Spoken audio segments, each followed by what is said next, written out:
Yoho, apa kabar nakama semuanya? Mungkin ada beberapa nakama yang berkata, Min, kok namanya gonta-ganti mulu? Ya, ini karena pada awalnya kami berpikir bahwa markas Gorosei merupakan sebuah nama yang keren. Karena nanti ketika kita membuat sebuah diskusi, kita akan menyebutnya sebagai diskusi para petinggi, yakni diskusi para Gorosei. Namun ternyata nama tersebut sulit untuk diingat di benak orang-orang, sehingga kami memutuskan untuk kembali dengan nama yang menyerempet dengan channel yang lama, yakni Diskus OP. Jika dulu Diskus OP, sekarang channel ini bernama Diskusi OP. Ya, semoga tempat ini bisa menjadi berkah untuk kita semua dalam setiap diskusi yang kita lakukan. Bisa menjadi tempat yang cocok untuk kita bersenang-senang. Dan sekarang, kami berencana setiap minggunya untuk membuat deep analisis tentang satu kejadian atau untuk beberapa karakter yang mungkin tidak orang sadari. Seperti pada One Piece chapter 992. Di chapter itu ada satu kejadian di mana kita digambarkan secara tegas tentang analogi kebebasan bersekutu antara Perospero dan Marco. Sehingga hal yang akan kita bicarakan adalah mengenai sisi kepemimpinan dari para komandan bajak laut Kaido. Jadi, tanpa basa-basi lagi, langsung saja mari kita mulai. Bajak laut atau para perompak berisi dengan orang-orang yang melakukan banyak sekali tindak kejahatan, melakukan banyak sekali pencurian, dan hal-hal bejat lainnya. Tapi, tidak sedikit juga bahwa para kriminal ini merupakan orang-orang yang berpengalaman, orang-orang yang melakukan banyak latihan lebih banyak dari orang-orang biasa untuk mencapai titik terkuat dari yang terkuat. Kapal bajak laut tidak akan berjalan jika tidak ada awak yang mengangkat layar kapalnya, mengangkat jangkar, mengetahui arah angin dan tanpa navigator. Bajak laut ini memerlukan banyak sekali orang-orang ahli, bukan hanya ahli dalam bertempur, mereka juga membutuhkan teknisi untuk membetulkan kapal dan lain sebagainya. Ini benar-benar pekerjaan yang merepotkan. Kita sudah melihat dari perjalanan kelompok kru topi jerami, yang mana mereka sudah memiliki tempatnya masing-masing dalam berlayar, seperti Sanji sebagai seorang koki, Nami sebagai seorang navigator, dan lain sebagainya. Dan dari arc Wano Kuni babak ketiga ini, kami benar-benar terkesan dengan komandan bencana bajak laut Kaido, mengingat mereka benar-benar memiliki jiwa kepemimpinan yang luar biasa. Di balik konsep bajak lautnya yang mengerikan dan seperti saling memakan satu sama lain itu, komandan-komandan ini tahu apa yang mereka lakukan tanpa disuruh oleh kaptennya. Seperti kita lihat contoh Jack yang secara inisiatif membawa pasukan untuk membantu Kaido di atas tengkorak mengalahkan para Akazaya. Jack bahkan sampai rela mati-matian bertarung untuk membantu Kaido. Dan tidak disangka-sangka juga bahwa Kaido yang terlihat ganas dan menyeramkan ini menyelamatkan nyawa Jack. Kami kira Kaido adalah tipe orang yang akan membuang anak buahnya karena anak buahnya terlalu lemah.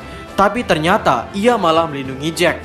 Dan kemudian Queen merupakan komandan yang agak edgelek, mengingat ia memiliki sifat yang periang dan banyak bicara, berbeda dengan King dan Jack yang sepertinya agak kalem. Queen dari chapter 993 terlihat bahwa ia bertugas untuk membalikan keadaan agar momentumnya bisa ada di pihak bajak laut Kaido. Terlihat dengan ia yang menggunakan senjata temuannya itu.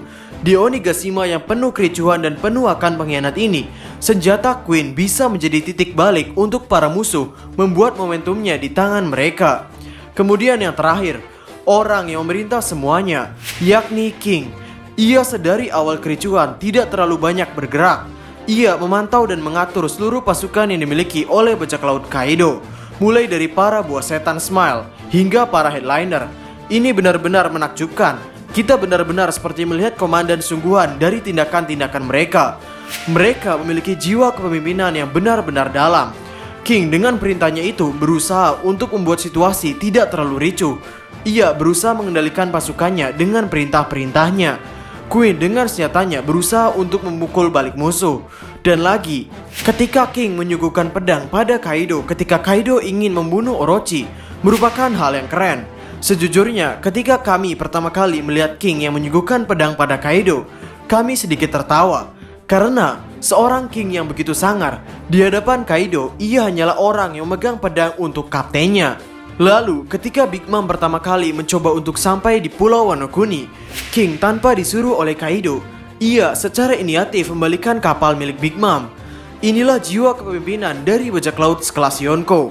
Mereka tidak hanya sangar, mereka tidak hanya kuat, tapi mereka mengetahui posisinya masing-masing dan bisa mengatur yang satu dengan yang lain. Belum berakhir sampai di sini. Sejujurnya, para headliner atau para keenam penjuru juga bisa memimpin pasukannya masing-masing. Mereka semua adalah orang-orang yang cerdik, bertarung bukan hanya dengan otot, melainkan juga dengan otak. Ini sama seperti ketika Shanks datang ke Marineford.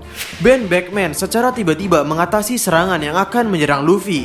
Ia menahan Kizaru dengan bermodalkan senjata tua yang bernama Flintlock. Yasop juga sama. Ketika Kurohige mengatakan bahwa luka di mata kiri Shanks itu cocok, mungkin Yasop tahu bahwa kaptennya akan tersinggung, sehingga Yasop langsung menodongkan senjatanya pada Kurohige. Teruntuk kelompok topi jerami, dalam praktek lapangan, sejujurnya kami tidak terlalu melihat secara mendalam mengenai bagaimana kepemimpinan mereka. Yang kami lihat hanyalah Sanji dan Zoro. Jika sedang dalam pertempuran besar, mereka mencoba untuk menghalangi siapapun yang mencoba untuk menyentuh Luffy. Jika dari karakter Jinbei, Jinbei memiliki sifat karakter kepemimpinan yang jelas. Jinbei benar-benar tahu tentang apa yang harus dilakukan selanjutnya. Sekarang kembali pada King. Ketika rapat untuk para headliner, King mengundang mereka atas nama Kaido. Karena King tahu bahwa jika para headliner dipanggil oleh King, mereka tidak akan menurutinya. Dari sini kita bisa melihat bahwa King benar-benar paham bagaimana sifat bawahannya yang mencoba untuk menggantikan posisinya dan masuk ke dalam jajaran komandan bajak laut Kaido. Di balik sifat yang kalem dan menyeramkan itu, King juga tahu bagaimana caranya membuat musuh kehilangan harapan meskipun musuh memiliki jumlah yang ribuan, yakni dengan cara memenggal kepala Momonosuke. Di chapter-chapter terbaru, King meminta untuk siapapun yang di dekat Momonosuke untuk segera mengambil kepala Momonosuke dan segera membawanya ke King. Mungkin di sini King berniat untuk membuat para samurai yang berjuang atas nama Kozuki kehilangan harapan mereka ketika melihat secara jelas bahwa sang penerus kini sudah tiada. Ketika King dan Queen pertama kali dimunculkan, Queen menyebut bahwa King adalah orang yang jago menyiksa. Dari sini, sebenarnya ada dua kemungkinan tentang perkataan Queen ini. King menyiksa seseorang karena dasar dari kesenangannya, atau King mencoba untuk membuat orang yang ada di hadapannya bertekuk lutut dengan cara yang agak kasar. Sehingga itulah tingkat kepemimpinan dari para komandan sekelas Yonko. Mereka adalah orang-orang yang kuat, cerdik dan tahu bagaimana medan pertempuran. Jika kita bandingkan King dengan Zoro, sudahlah. Zoro hanyalah pria berambut hijau yang suka tersesat. Jadi, bagaimana menurut nakama semuanya? Kami Diskus OP dan terima kasih banyak.